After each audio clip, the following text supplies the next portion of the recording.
Property तत्काल time news में आपका स्वागत कर रहा हूँ। और मासिक चर्चा के 9 वर्ष कैंप में एक बार हम पुनः मौजूद है देवेंद्र जोगी जी के साथ में। सर, आपका स्वागत है। नमस्कार पंडित जी, धन्यवाद। सर, सबसे पहले 9 वर्ष की शुभकामनाएं। आप हमारे दर्शकों को क्या कहना चाहेंगे? पंडित जी, मेरी तरफ से सारे दर्शकों को, अपने मित्रों को, सबको नव वर्ष की बहुत बहुत शुभकामनाएं। आशा से पूर्ण हो नया वर्ष, सभी के लिए सुखपूर्ण हो और सबसे बड़ी बात है सबके लिए सेहतमंद हो। मैं फिर से एक बार सबको नए वर्ष की शुभकामनाएं। चलिए सवालों का सिलसिला शुरू करते हैं। इंदौर में नगर निगम चुनाव फिलहाल तो आगे बढ़ गए हैं, लेकिन चर्चाओं का दौर शुरू हो गया है। और पिछले दिनों एक कार्यक्रम हुआ था कैसी हो परिषद हमारी, और उसी की तर्ज पर तत्काल टाइम ने शुरू कर बात करी है कि हम आम जनता तक पहुंचेंगे, बुद्धिजीवी समाज सेवी तक पहुंच रहे हैं कि उनकी नज़र में नगर निगम परिषद कैसे हो, पार्षद कैसे हो, महापौर कैसे हो। तो उस कड़ी में हम सबसे पहले आपसे यही सवाल पूछ रहे हैं आज की मासिक चर्चा में कि इंदौर को अब कैसी नगर निगम की आवश्यकता है। धन्यवाद पंडित जी। देखिए, ऐसे है, हमारी कहावत है, वो कहते हैं मुखिया मुख सो चाहिए, खान पान को एक जी। तो हमें उसी तर्ज पर सोचना चाहिए कि जो मुखिया हो, क्योंकि वो इस शहर का फर्स्ट पर्सन है जी। तो जो हमारे मेयर जो भी चुने जाएं, क्योंकि आजकल फिर से हम लोग डायरेक्ट वोटिंग से चुनने वाले हैं, तो उस आदमी को हर हाल में विनम्र होना चाहिए, उस आदमी को समझदार होना चाहिए और उसको भविष्यदर्शी होना चाहिए, जो मतलब भविष्य को ध्यान में रख करके प्लानिंग करे और चीजें बनाए और पक्ष विपक्ष की तरफ से ना देखे, भाजपा कांग्रेस की बात ना करे, बल्कि पूरे शहर को अपना मान करके विकास का काम करे। ये हमारी कुछ उम्मीदें होती हैं। लेकिन इससे और ज्यादा थोड़ी सी चीज है, वो ये है कि कई बार हमारे जो मामले हैं वो केवल ब्यूरोक्रेसी में और पॉलिटिक्स में उलझते रहते हैं। तो उसे इतना सुलझा हुआ होना चाहिए और इतना प्रभावी होना चाहिए कि इन समस्याओं से भी वो पार पा सके।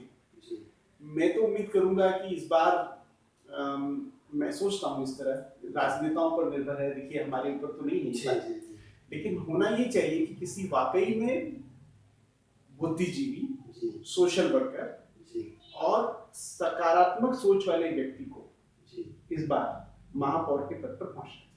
मैं किसी की आलोचना नहीं, पहले जिन्होंने किया बहुत अच्छे काम किए, मालिनी गौड़ जी ने बहुत ही अच्छा काम किया है, she has been exceptionally good, no doubt. इसके पहले भी हमारे जो उमाशेष शर्मा थी, उन्होंने भी अच्छा काम किया। पहले हमारे पास बहुत अच्छे लोग रहे हैं, उसी क्रम में आगे और बढ़ना चाहिए, ऐसा नहीं है।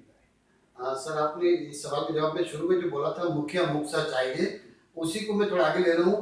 मुखिया जो है देश के प्रधानमंत्री है, और प्रधानमंत्री पे ये फिलहाल सीधा आरोप ये लगाया जा रहा है कि वो किसानों की अनदेखी कर रहे हैं। आज 44-45 दिन शायद होने को आ रहे हैं इस आंदोलन को। क्या लग रहा है, आज शायद केंद्र सरकार ने किसानों को बुलाया भी है, आपकी नजर में ये आंदोलन अब कहाँ जा रहा है? पंडित जी, कोई परिवर्तन नहीं हुआ है मेरी पिछली सोच में और अब में। ये आंदोलन किसानों के नाम पर है, पर किसानों का आंदोलन है ही नहीं। अगर आप इसको देखें तो इसमें बहुत सारी मात्रा में वामपंथी तत्व शामिल है और उसमें भी नक्सली। अगर पंजाब में 1500-1600 टावर्स की बिजली काट दी जाती है, उसकी केबल काटते हैं, उसको नुकसान पहुंचाते हैं, तो ये काम किसान नहीं कर सकता। ये बहुत महत्वपूर्ण बात है। इसी तरह किसान को इतनी फुर्सत नहीं है कि वो 2 महीना तक सड़क पे पड़ा रहे, ये भी संभव नहीं है, एक किसान के लिए संभव नहीं है। तो इसमें जो लोग जुड़े हुए हैं आंदोलन में, उनमें अधिकांश ये उनके हाथ से, किसानों के हाथ में नहीं है। ये पूरी तरह नेतागिरी का आंदोलन है। इसमें हारे हुए हरल्ले नेता जिन्हें कहते हैं वो हैं, जिनको जनता वोट नहीं देती, वो लोग अपने आप को इस बहाने से स्थापित करने का प्रयास करते हैं। मैंने पहले भी कहा था कि ये जो जैसे योगेंद्र यादव हैं, केजरीवाल हैं, ये लोग तो मोरलेस शहरी नक्सल जैसे ही हैं, वामपंथ के समर्थक हैं और उसी तरह से काम करते हैं। तो ये है, पर कांग्रेस की बड़ी मुसीबत है क्योंकि कांग्रेस का अपना विचार समाप्त हो चुका है। तो कांग्रेस क्या करती है आज की तारीख में, उसकी सारी जो विचार है, जो वो सब आउटसोर्स किए हुए हैं। उन्होंने कम्युनिस्ट पार्टी के पास अपनी वैचारिक गिरवी रखती है, उनका अपना तो कुछ है नहीं। सही बात है। इस कारण से मैं तो सोचता हूँ कि बहुत जल्दी ऐसा होना चाहिए कि कम्युनिस्ट पार्टी और उनको आपस में मर्ज कर लेना चाहिए, तो कम से कम अच्छा विपक्ष तो बनेगा। नहीं तो कांग्रेस का तो अस्तित्व वैसे ही समाप्त है। सही बात तो कांग्रेस के साथ ये दिक्कत है कि वो उसे पता ही नहीं है क्या करना है, जी विरोध करना है, समर्थन करना है। अभी क्योंकि मोदी जी की सरकार है तो उसे विरोध करना है, सही बात। कल किसी अपनी खुद की सरकार आई तो उसे समर्थन करना है, तो उनका दिशाहीन है वो लोग, इसलिए इस विषय पे बहुत ज्यादा है नहीं। पर मुझे लगता है कि ये जो आंदोलन है वो उसी तरह जा रहा है जैसा इन्होंने प्रिपेयर किया था। ये लोग पूरी तैयारी के साथ आए हैं, इसको शाहीन बाग बनाने की पूरी कोशिश है। जी जी इसके अंदर आप चैनल्स पे देखेंगे तो हाँ। आपने देखा होगा कि वो लोग पूरा रसोड़ा, जी। रसोई पूरी, रसोई पूरी। गादी, एयर कंडीशनिंग, मतलब इस तरह लेकर के आए जैसे उन्हें यहाँ रहना ही है हमेशा के लिए।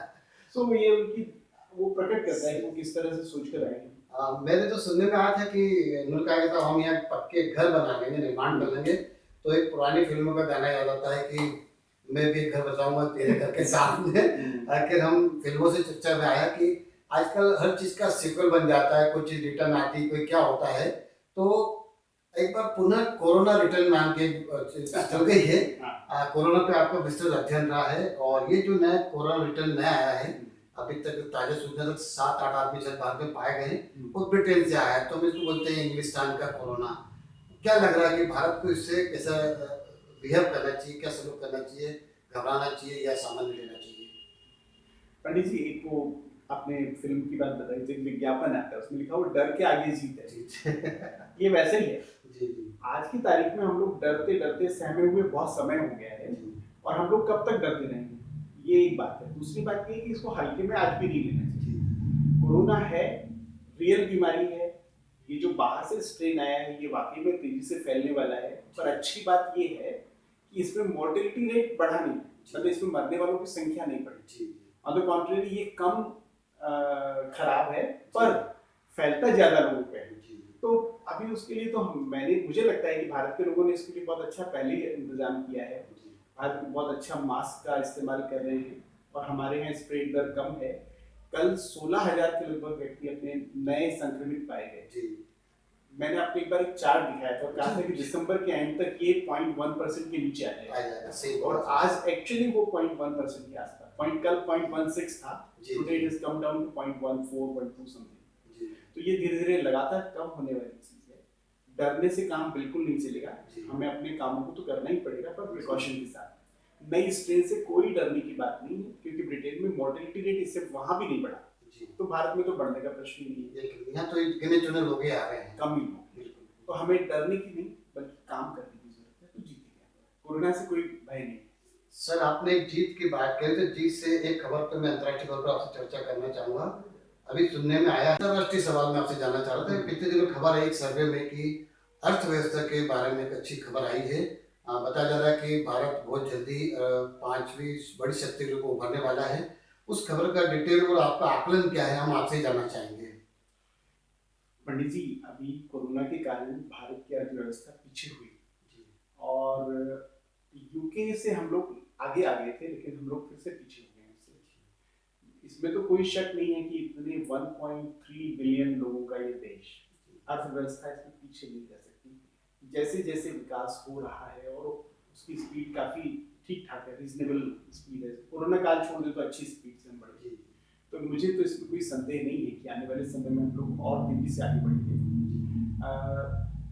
ये बाकी जो है सब नंबर गेम है। मैं इस तरह नहीं देखता इसको। जीडीपी और ये सब जो हम बातें करते हैं इन सब का बहुत बड़ा असर जनता की लाइफ पर नहीं है। होना ये चाहिए कि हम इस तरह से देखें कि हमारे जो लोग हैं उनका लाइफ कितनी सुधरी, उनका जीवन स्तर कितना अच्छा हुआ या उनका कॉन्फिडेंस लेवल कितना बढ़ा। उस तरह से इन चीज़ों को देखना चाहिए। भारत की अर्थव्यवस्था नंबर्स में बढ़ेगी क्योंकि हम बाकी में बहुत सारे लोग हैं और हमारी विकास दर तेज है, दूसरे देश की विकास दर इतनी नहीं है। शायद 2025 तक हम लोग, शायद है कि हम लोग पक्के तौर पर 5वें नंबर पर बने रहे, 28 में हम तीसरे हो जाएं, उसके बाद शायद पहले हो जाएं। तो ये नंबर गेम है, इससे बड़ा नहीं। पर मेरे ख्याल से हमें इस पर नहीं पढ़ना चाहिए और ध्यान देना चाहिए हमारे लोगों की सुविधा। वही चीज है जो आपने बताया, नंबर गेम है। लेकिन मुझे लगता है शायद इस प्रकार की खबरें आती हैं तो शायद इन्वेस्टमेंट पे या किस प्रकार की आर्थिक गतिविधियों को बूस्ट करती होगी, इसलिए ये खबरें प्रचारित की जाती है। और जैसे कि आपने बोला है कि यकीनन नंबर गेम है, लेकिन भारत को चाहिए कि भारत के जो लोग हैं उनकी आम खुशहाली के लिए काम करते रहे। और हम उम्मीद कर रहे हैं कि नए साल में ये प्रक्रिया शुरू हो जाएगी। और जैसे कि आपने तीनों विषयों पर अपनी जानकारी रखी है, हम उम्मीद करते हैं कि 2021 में इन सभी चीज़ों का डर जो चल जाएगा और भारत एक प्रगति की ओर बढ़ता रहेगा। तत्काल टाइम की मासिक चर्चा में आपने हमसे बात करी, इसके लिए धन्यवाद। बहुत बहुत धन्यवाद पंडित जी, और फिर से एक बार आपको और आपके दर्शकों को शुभकामनाएं।